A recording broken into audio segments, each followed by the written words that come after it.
los datos corroborados, porque a veces ha habido problemas con un nombre, con un número de documento, y después a la hora de pasar las calificaciones, tenemos graves problemas ustedes y nosotros. Así que, por favor, corroboren sus datos y mándenme un mensajito a través del foro o en forma personal diciendo si está bien, profe. Profe, Sí, ¿dónde corroboramos los datos? Porque yo estuve buscando en el foro, pero no encontré ninguna grilla ni nada donde estén los Ay, nombres y eso. en el foro 1 yo dejé un listadito de la comisión de ustedes. Fíjense porque hay un adjunto. Sí, sí, yo iba a hacerlo y me olvidé, tipo, fue como que Bien, lo vi, bueno, corroboré y dije, por favor díganle también a las compañeras y los compañeros que lo hagan, sobre todo antes del parcial.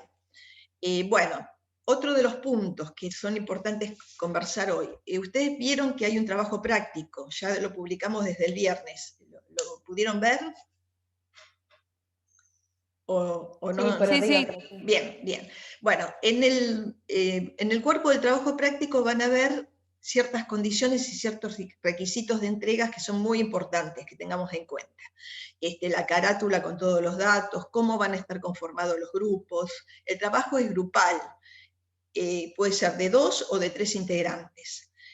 Van a tener que consignar en una planillita que adjuntamos cómo están conformados los grupos. Esos vayan haciéndolo lo más rápido posible y van a ver que entre las recomendaciones decimos que uno de ustedes, de los que conforman el grupo, va a ser el encargado de publicar o de enviar el trabajo. Yo voy a estar muy atenta a todas las consultas, las preguntas que tengan al respecto del trabajo práctico. No es un trabajo difícil, si ustedes fueron leyendo el material de lectura, van a ver que no van a tener grandes dificultades. El trabajo incluye el visionado de videos, les recomiendo que los vean, porque eso va a ampliarle la comprensión de los temas, porque bueno, el tema va a ser normalismo y algo de a ver, acá tengo trabajo práctico, y algo de la estructura académica de la educación como se fue conformando en los años peronistas. Bueno, es un trabajo que no puede exceder las 4 páginas, así que la información tiene que ser concisa, clara, y digamos a lo nodal son 4 actividades. Bueno, ya les digo que, bueno, voy a estar muy atenta a las consultas de ustedes, todo lo vamos manejando por el foro. Es importante que las preguntas o los planteos alrededor del trabajo lo hagan en el foro, así pueden compartir las respuestas con otras compañeras y con otros compañeros. ¿Sí?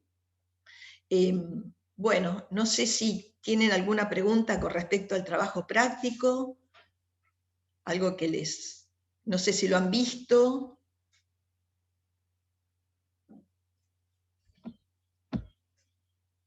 ¿Lo pudieron o todavía no lo vieron?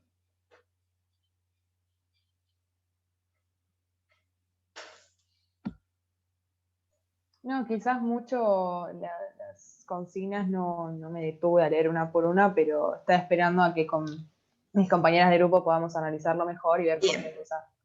Bien, bien. Bueno, es importante que se vayan familiarizando con el trabajo, porque este cuatrimestre, digamos, nuestros encuentros son muy acotados, es muy cortito el cuatrimestre. Entonces, la elaboración de los trabajos prácticos, en la medida que ustedes los vayan resolviendo, primero que les va a ayudar para el parcial, y por otro lado, bueno, es un requisito de cursada. Ustedes saben que van a ser 3 trabajos prácticos, 2 de los cuales tienen que ser de presentada, el último tiene que ser obligatorio, pero de los 3 tienen que presentar 2 por lo menos, ¿sí?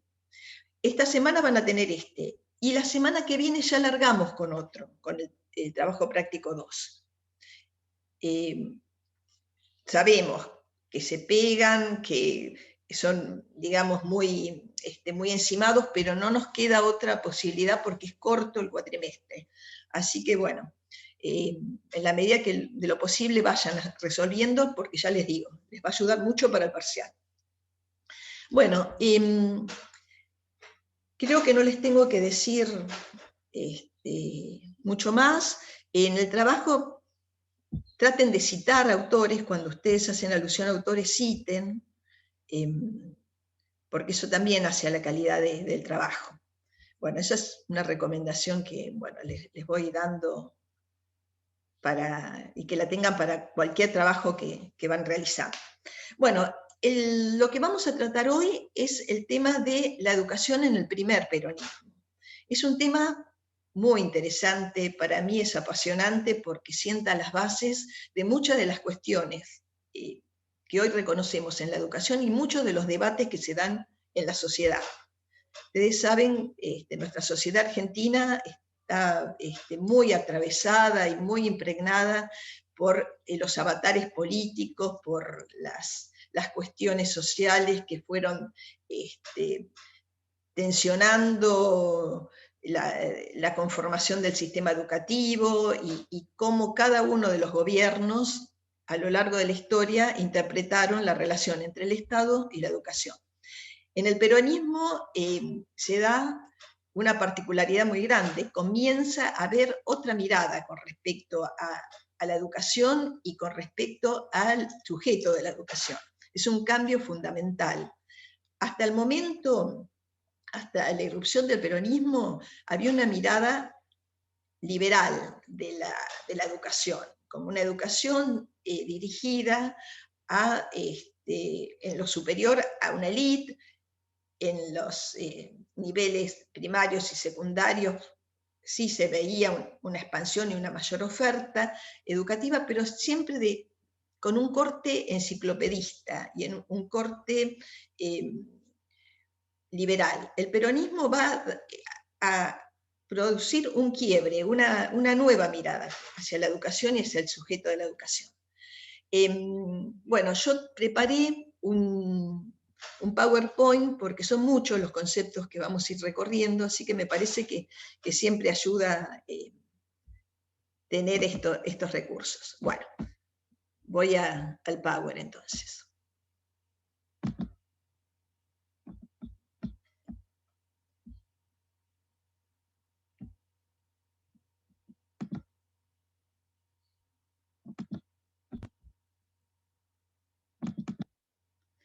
Por favor, ustedes cuando pedirme, preguntar, por favor, háganlo porque es importante y es interesante el intercambio. A ver.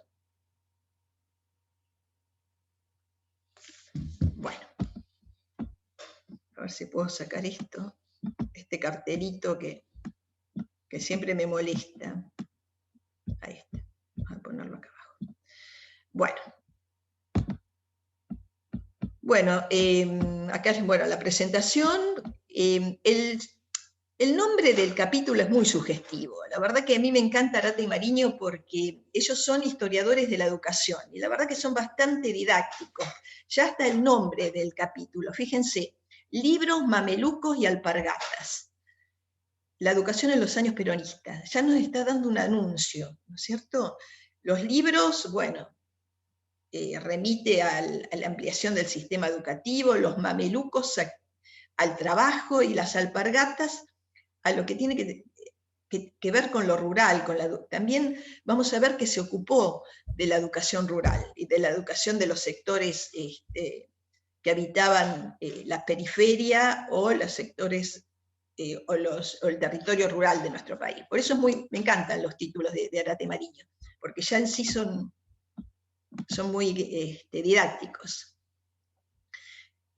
Bueno, acá voy a compartir, van a ver a lo largo del PowerPoint unos gráficos que tienen que ver con un artista plástico que se llama Daniel Santoro, que trabaja sobre la estética peronista. Así que a mí me gusta mucho, me parece muy, muy interesante. Fíjense, bueno, la típica, ¿no? Perón, Evita, el escudo peronista. Y están viendo al trabajo que alude a la CGT, ¿no? A la la Confederación General del Trabajo, porque acá ya nos va a anunciar que hay algo que va a atravesar el discurso peronista, y es el trabajo. Y lo vamos a ver cómo se va a reflejar en su proyecto educativo. Bueno, ustedes saben que el primer peronismo, el primer periodo peronista tuvo dos etapas, ¿no? El primer periodo del 46 al 52 y el segundo del 52 al 55.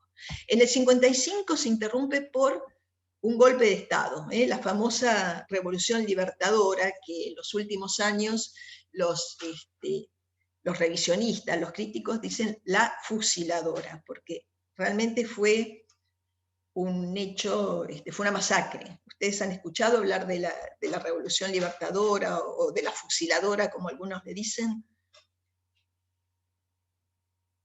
¿Han tenido alguna referencia? ¿Han escuchado?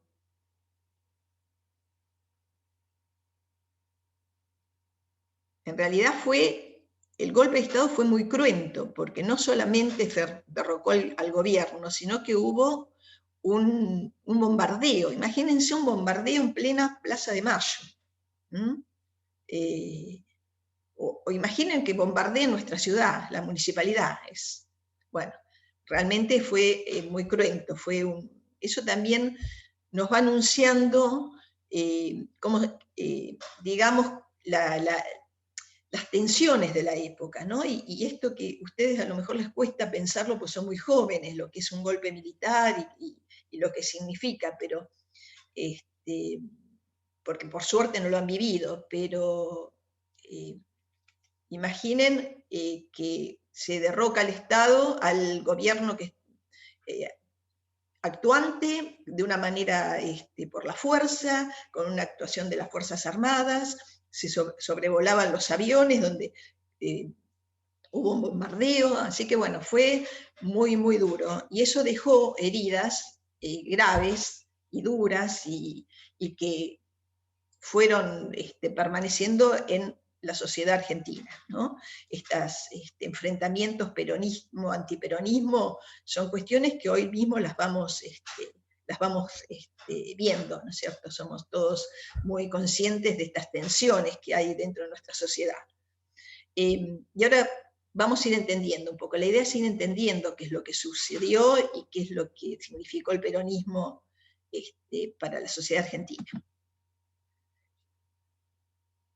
Bueno, hubo ciertas condiciones históricas para que surgiera el peronismo. Estamos hablando de un clima epocal donde terminaba la Primera Guerra Mundial, esa utopía de progreso de la modernidad, de que a través de la educación, de las ciencias, la humanidad iba a ser mejor, iba a tener, digamos, un progreso infinito, se cae.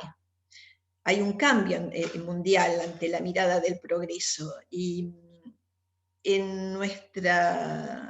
a nivel mundial, bueno, suceden cosas muy, muy importantes. La Revolución Rusa, el régimen socialista, porque en Europa comienzan a circular ideas socialistas, ya no sé, hay un gran malestar con respecto a los modelos liberales. En Europa también comienzan a avanzar los gobiernos autoritarios, Franco, Mussolini, hay un clima de época de mucha convulsión. Y hay una crisis del sistema capitalista después de la guerra. Y en este contexto mundial que tiene sus réplicas en América y en nuestro país, se va conformando un clima de época que va a dar lugar al surgimiento de lo que fue en nuestro país el peronismo, y en otros países latinoamericanos el surgimiento de otros modelos que podían también decirse de corte populista, ¿sí? Bueno, ya vamos a hablar un poquito del populismo, ¿no? Quizás ustedes escucharon este concepto que se reflotó en los últimos años, ¿no? Para, de alguna manera, rotular a los gobiernos de corte, digamos, con mirada social o con mirada más preocupada por las cuestiones económicas y sociales dirigidas a un bienestar del pueblo, ¿no? Muchas veces se los rotula como populistas, con un tinte peyorativo, pero en realidad el populismo es una mirada de la política que se ocupa de los sectores más vulnerables. Pero bueno, en estas cuestiones de tensiones ideológicas muchas veces se llena de un tinte negativo en la palabra populismo. Podemos decir que el peronismo fue un movimiento populista. Bueno, seguimos con el contexto. Se produce una crisis del modelo económico alrededor del 30, y nuestro modelo económico, que estaba centrado en un modelo de agroexportación,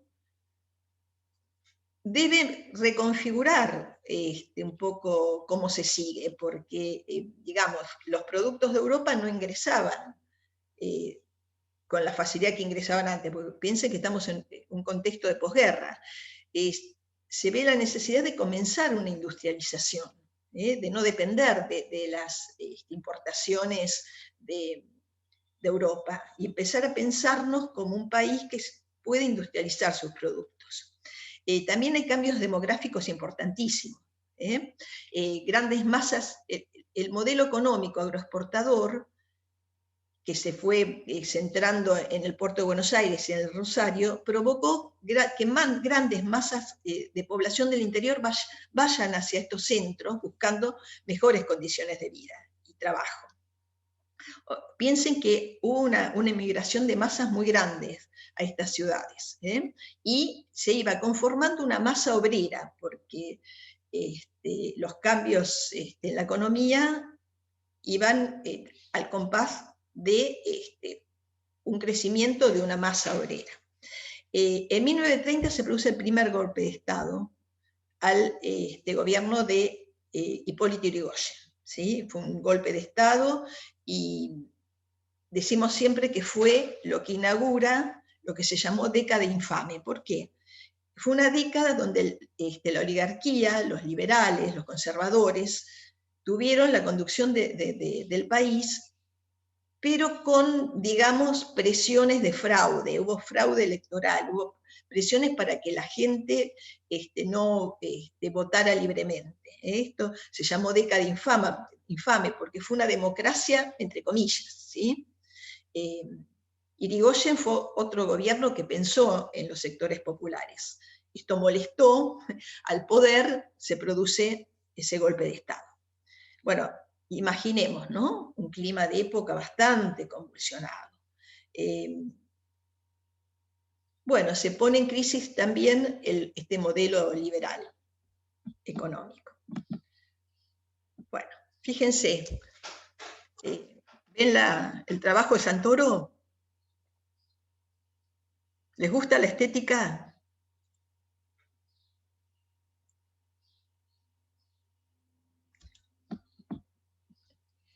¿Están ahí? Lucía, Sabrina. Sí, sí. Bien, vieron que es una estética, bueno, a mí me gusta mucho, bastante particular, ¿no? ¿Qué vemos? Ahí a Perón. Trabajadores. Bien, bien, trabajadores. ¿Vieron el cartelito que hay hacia el mar? Pan y trabajo, dice. Bien, bien, bien. Eso es como expresiones que tuvieron el nacimiento en esa época, ¿no?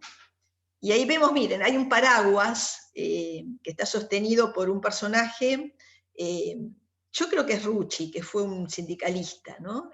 Y el paraguas también alude, porque cuando regresa, esta es como una imagen más reciente, ¿no? Cuando Perón regresa al país después de su proscripción, ya estamos hablando de los años 70, en su regreso llovía, entonces, bueno, quedó esa imagen de protegerlo con paraguas, ¿no? Bueno. ¿Pudieron escuchar el cuento de Soriano, el peronismo de juguete? No sé si se anduvieron por el foro. pero ya van a ver que en el eje 2, que estamos entrando en el eje 2, en el foro yo dejé un cuento de Osvaldo Soriano, que se llama Un peronismo de juguete, y es muy, muy interesante. Yo les recomiendo que lo lean, que lo escuchen, porque es un audio, porque los va adentrando en el clima de época, lo que significó el peronismo para los sectores más postergados, ¿no? Y van a descubrir también tensiones, ¿no? ¿Qué es lo que produjo el peronismo a nivel cultural? Les recomiendo que lo escuchen, es muy, muy interesante el cuento, es muy lindo, es cortito, y abre la imaginación al clima de época. Bueno, hacia 1943 hay un descontento general con el gobierno, se produce un nuevo golpe de Estado, y en ese golpe de Estado, dentro del movimiento del golpe de Estado, aparece Juan Domingo Perón, que es asignado como director del Departamento Nacional de Trabajo. El descontento, bueno, tenía que ver con la década infame, ¿no? Con esta explotación de los obreros, con democracia entre comillas, se produce este golpe de Estado donde toma, encabezado por algunos militares jóvenes, entre ellos Juan Domingo Perón. Perón desde este lugar, del Departamento Nacional de Trabajo, comienza a proponer reformas muy importantes. Y reformas que tienen un peso enorme, ¿no? en lo que significaba hasta ahora lo que se conocía la relación entre los obreros y el Estado. Perón propone reformas muy importantes en beneficio de los sectores obreros. Y se inaugura lo que conocemos, lo que se conoció también en el mundo como Estado benefactor. ¿Qué era el Estado benefactor? Y esto tengan en cuenta este concepto porque lo vamos a ver a lo largo de la cursada. Es un modelo de Estado que se ocupa de los sectores más postergados y de los sectores y de las necesidades sociales de la población. En el Estado benefactor, bueno, aparecen políticas de cobertura en lo social, en la salud, el Estado interviene desde un modelo de protección, es un Estado proteccionista, en beneficio de los sectores más vulnerables. Entonces, se dan una serie de leyes y se sancionan que vienen en línea con esto del Estado benefactor. Piensen, la ley de despidos se sanciona, la ley de jubilación y del seguro social, creación de los tribunales de trabajo. Piensen que hasta el momento los obreros estaban absolutamente desprotegidos.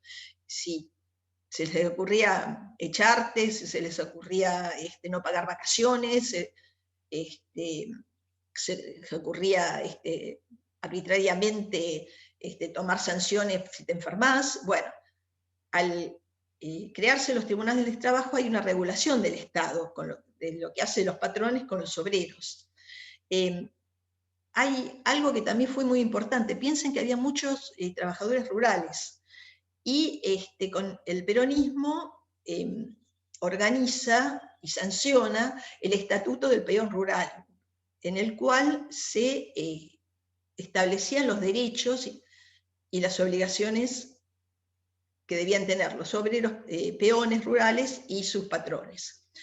Se empiezan a reconocer las sociedades profesionales, los colegios profesionales. Hay una regulación del trabajo a partir de lo legal. Muchas de las cuestiones que hoy tenemos naturalizadas como derechos son cuestiones que se fundaron en esta época. ¿Sí?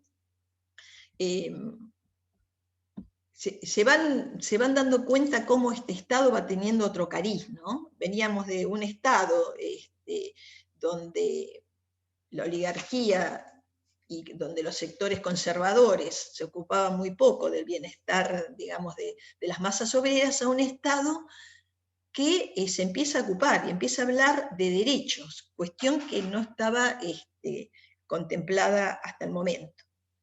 Se van dando cuenta de lo que el cambio cultural que va significando el peronismo en esta sociedad? ¿Lo vamos reconociendo? ¿Qué les parece? ¿Cómo lo van viendo? ¿Pueden hacer alguna relación con lo actual, con la política actual, con la... Ay, nos vamos quedando sin tiempo. A ver, tenemos 10 minutitos.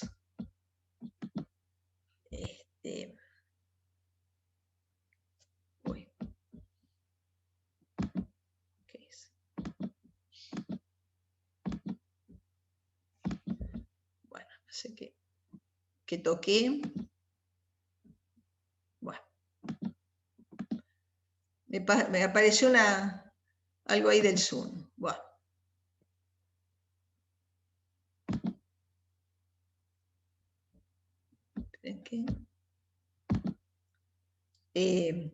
Bueno, les decía, Lucía, Sabrina, Chiara, que las veo ahí, ¿qué me dicen?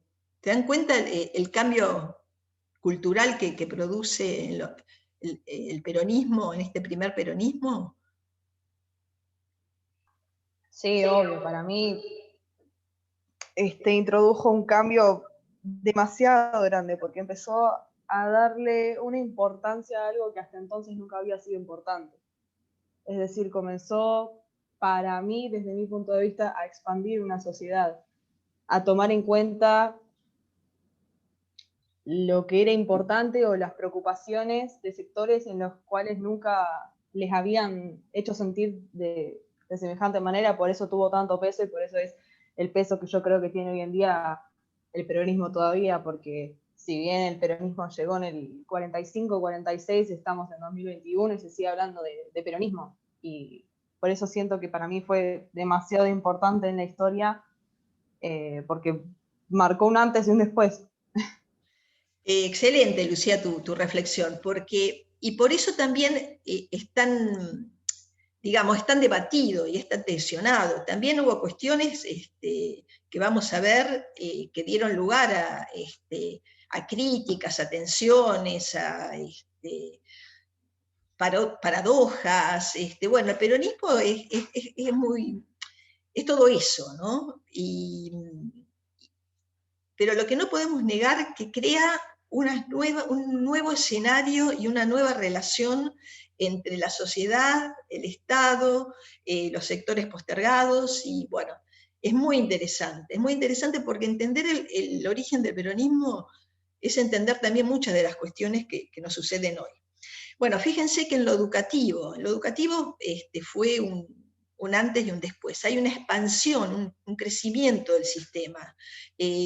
Crece la matrícula, hay una ampliación en la cobertura de escuela en todo el país, hay mucha construcción de escuela en el interior, porque el peronismo pensó la educación de una manera integral, no lo pensó solamente reducido a las poblaciones urbanas, sino que pensó en un crecimiento federal. Entonces, bueno, se crearon muchísimas escuelas en todo el país, la escuela media también creció, sobre todo, y en esto tengan muy en cuenta, porque es muy importante, en lo que significa la modalidad técnica, en lo que tenga que ver con la industria y con el comercio. Crece la construcción de escuelas medias, crece la matrícula.